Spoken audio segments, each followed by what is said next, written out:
sa'atu rahmatillah li hadhil ummah bi fathi abwabit taubati, keluasan rahmat Allah bagi ini umat Nabi Muhammad sallallahu alaihi wasallam dengan membukakan pintu-pintu taubat. Wa min syarafi hadhil ummah wa fadliha ma ja'alahu Allah ta'ala laha min sa'ati abwabi rahmatih wa azimi tafadduli bi fathi abwabit taubati wa targhibi fiha wal hathi 'alal mubadarati ilaiha. Dan sebagian kemuliaan ini umat dan keutamaan ini umat, sesuatu yang Allah jadikan bagi umat ini dari keluasan pintu-pintu rahmatnya dan kebesaran anugerahnya dengan membukakan pintu-pintu taubat dan menggemarkan pada taubat dan mendorong atas bersegera kepada taubat itu. Qala sallallahu alaihi wasallam, innallaha azza wa jalla yabsutu yadahu bil-lail liyatuba musii'un nahar wa yabsutu yadahu bin-nahar liyatuba musii'ul lail hatta tatlu'a asy-syamsu min maghribiha. Rasulullah sallallahu alaihi wasallam bersabda, sesungguhnya Allah azza wa jalla membukakan tangannya di malam hari agar bertobat orang-orang yang berbuat dosa pada siang hari, dan Allah membukakan tangannya di siang hari agar bertobat orang-orang yang berbuat dosa di malam hari sampai terbit matahari dari baratnya matahari itu. Artinya Allah subhanahu wa ta'ala membukakan tangannya. Yang dimaksud dengan tangan Allah itu hanya Allah dan Rasul yang mengetahui. Yang jelas bukan tangan seperti kita. Itu pendapat ulama salaf, pendapat yang lebih aslam, yang paling selamat. Allah membukakan tangan. Apa maksudnya tangan Allah itu? Hanya Allah dan Rasul yang mengetahui. Yang jelas bukan tangan seperti kita.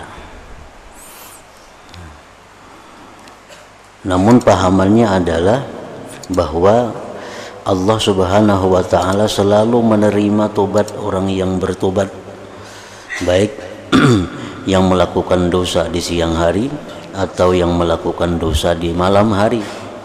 24 jam Allah subhanahu wa ta'ala menerima orang-orang yang ingin membersihkan diri, orang-orang yang ingin membersihkan dosanya daripada dirinya sampai matahari terbit di sebelah barat.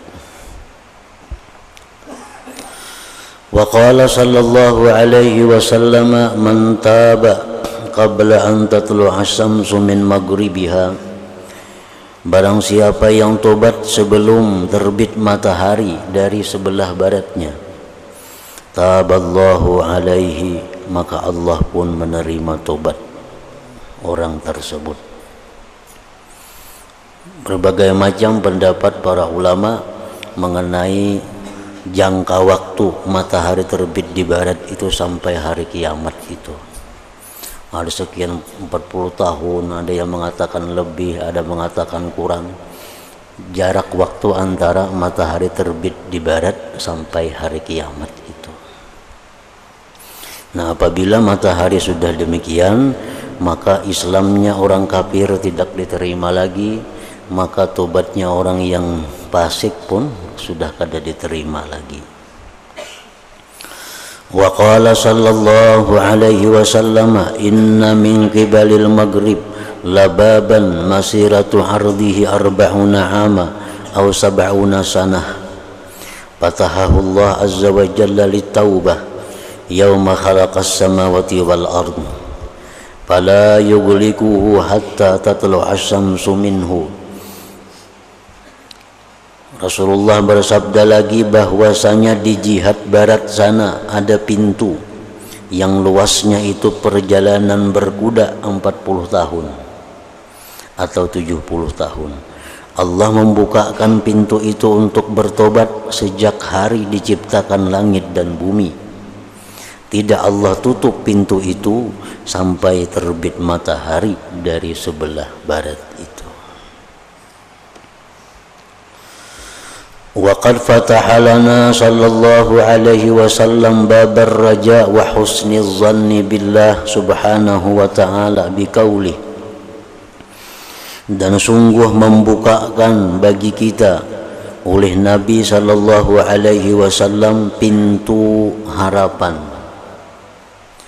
dan berbaik sangka dengan Allah dengan firman, dengan sabdanya beliau, dengan sabdanya Nabi, lau akhta'tum hatta tablugha khatayakumus sama thumma tubtum lataballahu alaikum.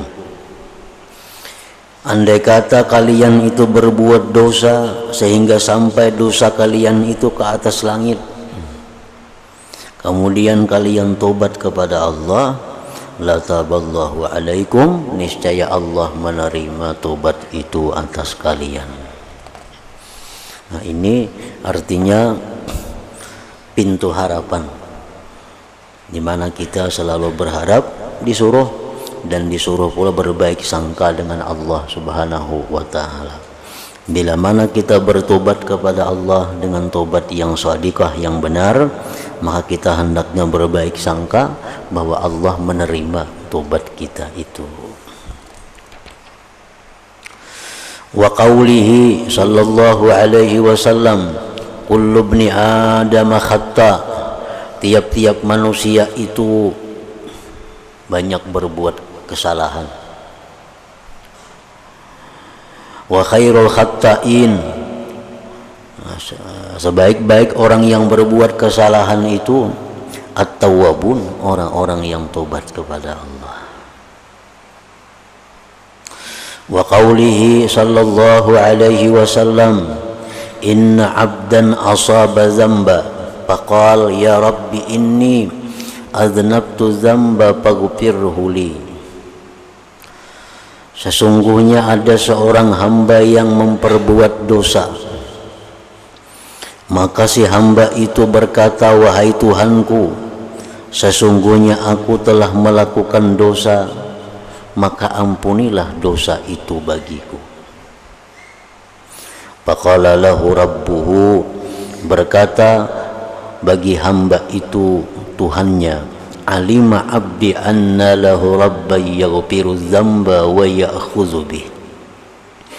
Ujar Tuhan, hambaku ini mengetahui bahwa dia ada mempunyai Tuhan yang mengampuni dosa dan yang menyiksa dengan dosa itu. Faghfara lahu, maka Allah ampuni dosanya itu. Summa makatha masya Allah, kemudian dia bertahan dalam waktu yang lama. Summa asaba dzamban akhar, kemudian si hamba tadi melakukan lagi dosa yang lain. Warubbama qala summa aznaba dzamban akhar. Faqala ya Rabbi, ujar hamba tadi, wahai Tuhanku, inni aznabtu dzamban akhar faghfirhu li. Wahai Tuhanku, sesungguhnya aku melakukan dosa yang lain lagi, maka ampunilah dosa itu bagiku. Qala rabbuhu, ujar Tuhan, alima abdi anna lahu rabban yaghfiru dzamba wa ya'khudzu bih. Ujar Tuhan, ini hambaku mengetahui dia bahwa dia punya Tuhan yang mengampuni dosa dan menyiksa dengan dosa itu. Faghfara lahu, maka Allah ampuni lagi dosanya. Thumma makasa masya Allah, kemudian dia bertahan, berdiam lagi dalam waktu yang lama. thumma asaba dzamban akhar, kemudian dia melakukan lagi dosa yang lain. Wa rubbama qala thumma aznaba dzamban akhar. Faqala berkata si hamba tadi, ya Rabb, inni aznabtu dzamban, sesungguhnya aku melakukan dosa, faghfirhu li, maka ampunilah dosa itu bagiku. Faqala rabbuhu, Tuhan menjawab, alima abdi, Tuhan mengetahui hambaku, anna lahu rabba, bahwa dia mempunyai Tuhan, yaghfiru dzamba wa ya'khudzu bih, yang mengampuni dosa dan yang menyiksa dengan dosa. Faqala rabbuhu, berfirman Tuhan, ghafartu li abdi, aku ampuni hambaku ini, falyamal masya'a, maka hendaklah dia berbuat apa yang dia kehendaki. Nah, jadi para ulama menjelaskan bahwa hadis ini mengandung beberapa faidah. Yang pertama, dalam hadis tadi disebut dzamban akhar, artinya dosa yang lain. Artinya dosanya kada itu. Kalau misalnya seseorang melakukan zina, lalu dia bertobat daripada zina, karena melakukan zina pulang, nah ini kada masuk dalam hadis ini. Artinya dia melakukan zina, lalu dia minta ampun kepada Allah, dia tobat kepada Allah daripada zina itu. Dalam waktu yang lain dia melakukan dosa lagi, tapi dosanya dosa berupa minum arak misalnya. Kemudian dia tobat lagi kepada Allah dari minum arak itu. Dalam waktu yang lama dia melakukan dosa lagi, berjudi misalnya, nah dosa lain lagi. Tobat lagi kepada Allah. Nah akhirnya orang ini diberi Allah kebebasan. Ujar Tuhan, dosa-dosa ikam itu sudah ku ampuni, ikam perbuatlah apa yang engkau mau, aku ampuni dosa-dosamu.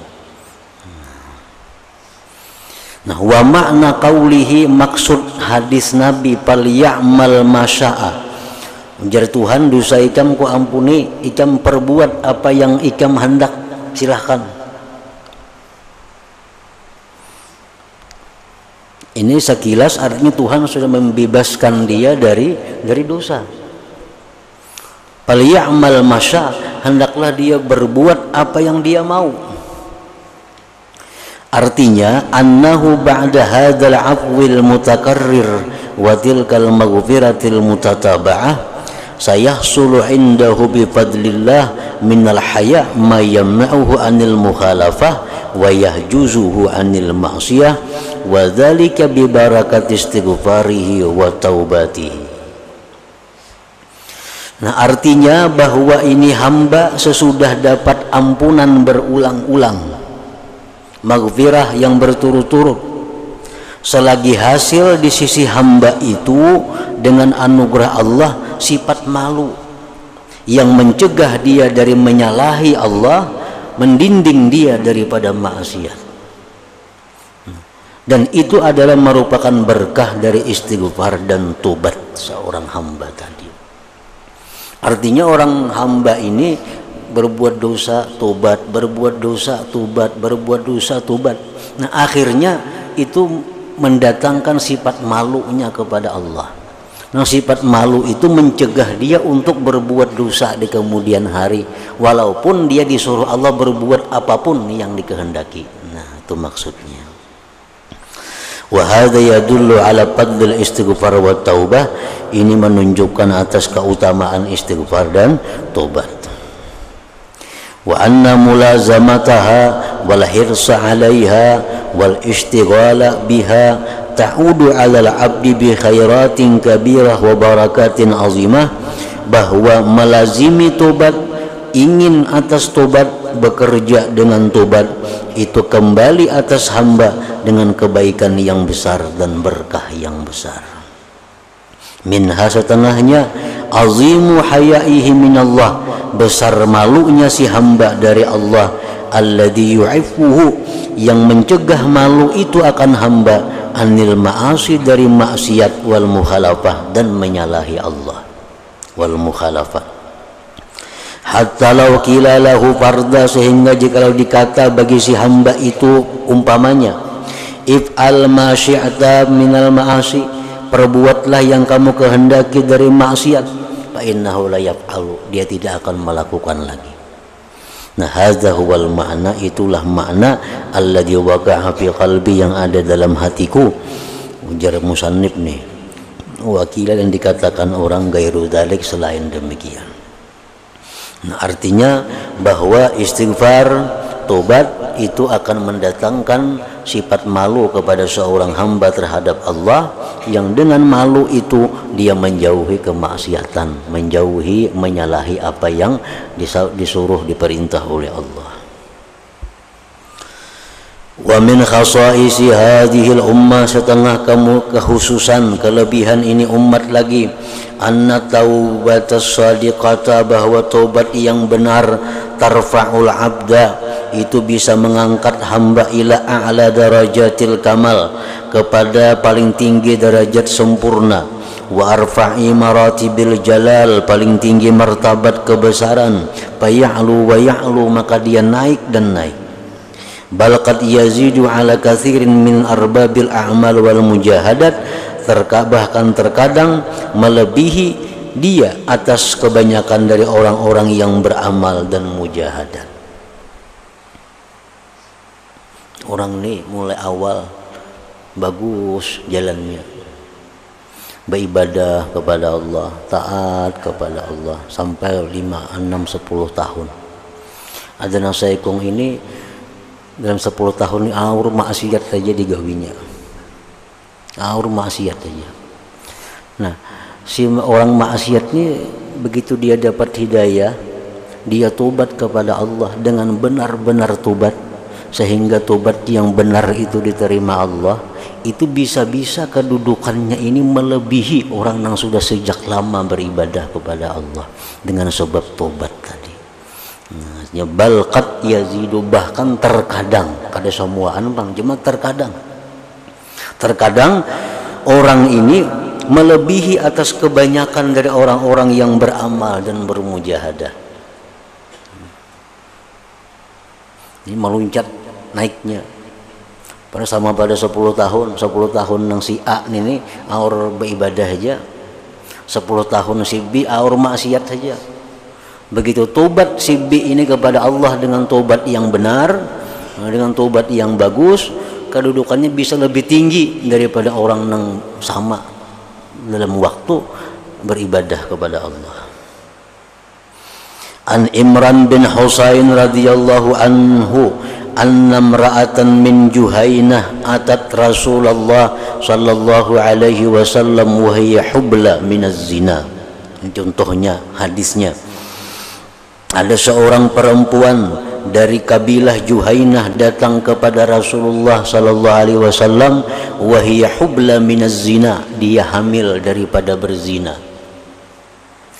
Faqalat, si perempuan tadi berkata, ya Rasulullah, asabtu haddan fa aqimhu alayya, wahai Rasulullah, ulun telah melanggar hukum Allah, maka tegakkanlah sanksi atas diri ulun. Pada Nabiullah sallallahu alaihi wasallam, Nabi memanggil waliyaha, wali si perempuan itu.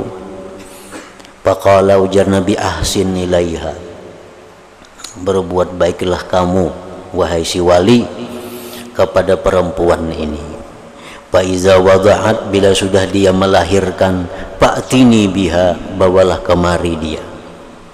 Artinya Nabi kada mau melaksanakan hukum Allah itu waktunya masih hamil.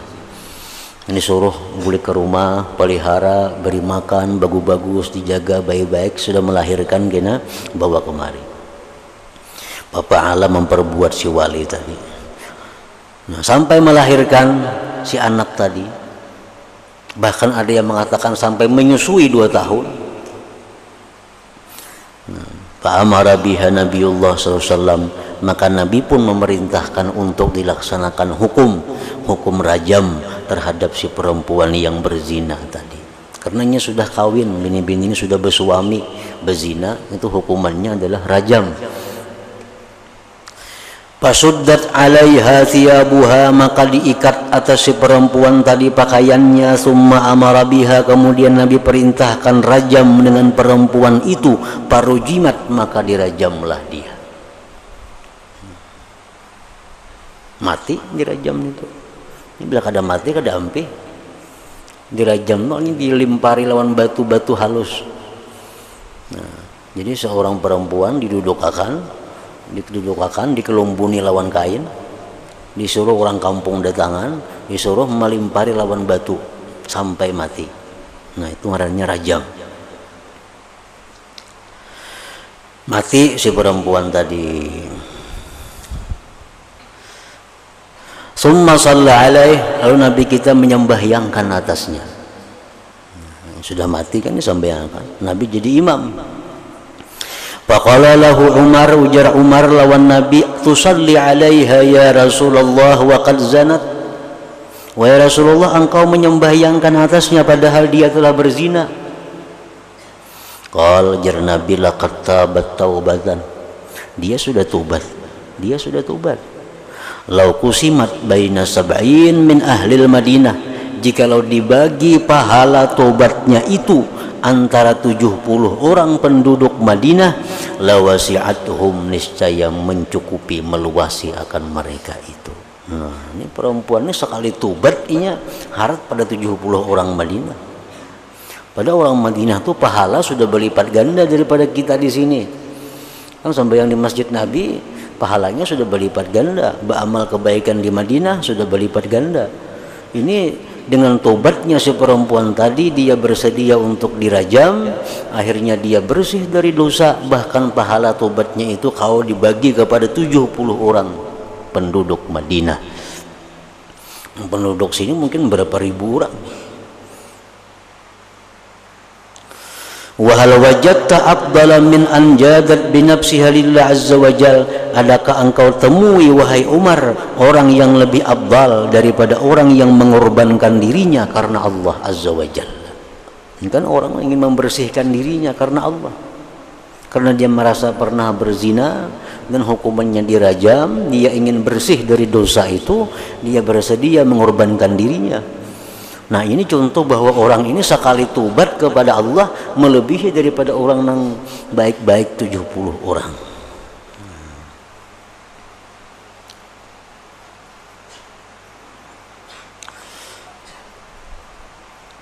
Jadi artinya di kampung kita, di negeri kita ada orang dulunya maksiat melulu. Nah, begitu dia tobat kepada Allah, nah bisa-bisa derajatnya di sisi Allah lebih tinggi daripada orang yang selama ini baik-baik.